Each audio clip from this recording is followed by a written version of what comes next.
This is a response video to a video by Pink Elephant entitled "Why Do Certain Black Women Overvalue Their Education/Profession?" And he was trying to explain why this happens in the black community amongst females. And his explanation was saying about how they want to believe that they're total package. And being smart and educated is part of that. They want to think that guys like them because they are beautiful, smart, not a variety of things. And I don't really think that is the case. But I do love Pink Elephant's videos. I think you should really check him out. He gets like a lot of views in the black community. And I'm a subscriber. I love his stuff.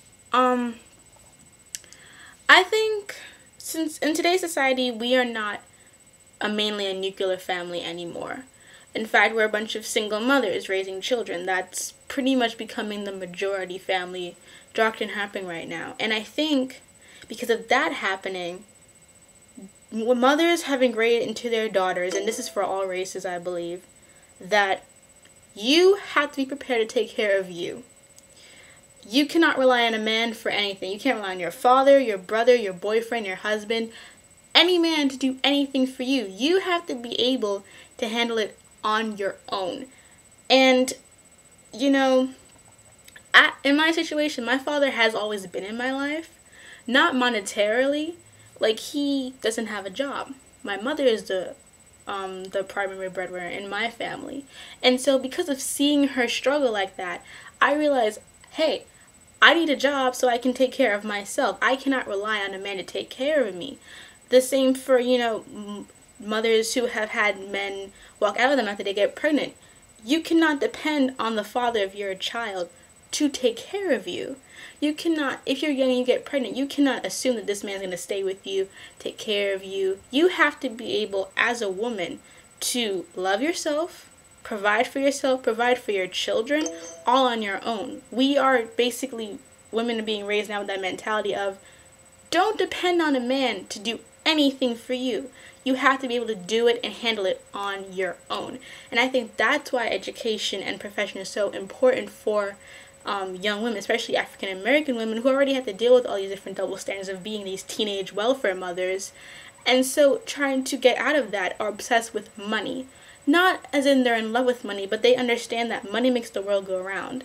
I mean, I hear so many friends around, my black friends, joke about wanting to just go and marry a rich white man because everything would just be simple for them then. And even though it's a joke, I feel like black women, and women of any minority that's really struggling right now, are obsessed with getting good jobs so they can take care of themselves because they do not want to be in a situation where they have to depend on anyone else to take care of them. That's like a last resort.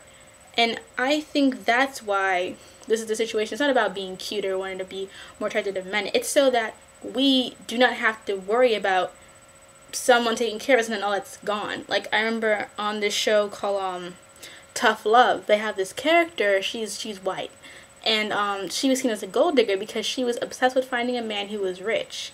And her whole thing with that was she went through a hard time where she couldn't afford to take care of her child. She was in poverty because she had no money after this breakup, and things would have been so much easier if she had money after the fact. And so it's not about being a gold digger. It's not about trying to be cute. It's about security. And I think that's something that a lot of, you know, African American women in general have problems dealing with. They are not insecure about things, but they recognize that it's going to be very rare for them to find someone, a man in their life, who is going to be able to take care of them to the degree that they feel they might need to be. And I don't mean like take care of them as in buy them whatever, but just someone to rely on. It's something that they don't really see happening, especially of men of their own race. Which, you know, I know Pink Elephant said about like the attraction for black women to white men is because of monetary issues. And I don't think that's totally true for the most part, but I do think that when black women see other black women with white men, they think, oh, she's got it good because he's got money, he can help take care of her, he's more likely to stay with her, all kinds of crap, than with a black man and another black woman.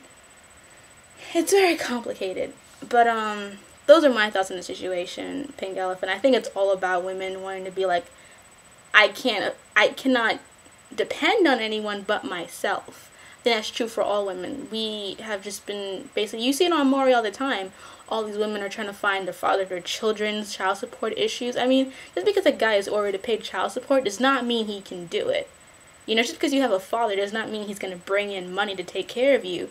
So women grow up seeing that, seeing these images of these women alone, taking all these challenges by themselves. So they basically built this whole thing against them, like, okay, the weight of the world is on my shoulders. And that's how it is. And I think that's the issue going on right now. It's not about cute. It's about taking care of yourself. And even I'll admit, I deal with that all the time. Like, my whole thing is that I never want to be in a situation where a man, my husband, my boyfriend, will have to come to me for money so he can go out and hang out with his friends. He cannot come to me for chump change. If something's going wrong, of course, I would lend him money. But I don't want it to be the point where he relies on me for monetary needs, or I depend on him for monetary needs. I take care of myself. I got a job. I take care of myself. I make sure I get my credit card stuff paid on time. I get on top of my schoolwork, everything. So therefore, I cannot have some guy in my life who holds me down in that department. I know before you spoke about women who don't stay with their man through hard times. It's not that we can't stay with them through hard times. It's just that we have to deal with our hard times first and get those out of the way before we can help someone else sometimes. Not because we're not loyal to our men, but because we have this jaded mentality of that, yeah, this is our man right now. I think a lot of the times in the back of our mind, we recognize that there's a very high chance it's not going to be long term, especially when you're young, because I'm only 17. I know no boyfriend I'm going to have is going to be the love of my life. They're not, most likely, they're not going to be the one I marry, have children with if I ever decide to have those things. That's not going to happen. So, therefore, I feel like we don't prioritize our significant other as highly as we would if we had that same kind of, we can be together forever, going to get married, have children, that kind of very happily ever after thing. I think a lot of women of different ethnicities have been so jaded in that kind of response that we no longer think like, you know what, I handle me, so he has to handle himself. And if he can't compete with me on that level, it's just too bad. That's why you see so many women who are like, I'm about my business, I'm about my kids, my job, because we can hold on to those things. A man can leave. And they can leave, but you got your education, you got your job, you're set. If you have an education, you can find some other man you can talk to. You have money, you can pay your own bills. You don't have to worry about nothing. But if you put all your dependency on a man and allow him to hold you down and keep you all discombobulated, when he leaves, you're fucked. And no one really wants that. They don't want to be that cliche girl. So it's that whole mixture of being jaded, of just being independent. It's a whole bunch of various things. And before I go on a ramble. Anyway, any of my African American viewers out here, check out Pink Elephant. He's got some really good stuff to say, and I hope, Pink Elephant, that this makes sense to you. Have a nice day. Bye.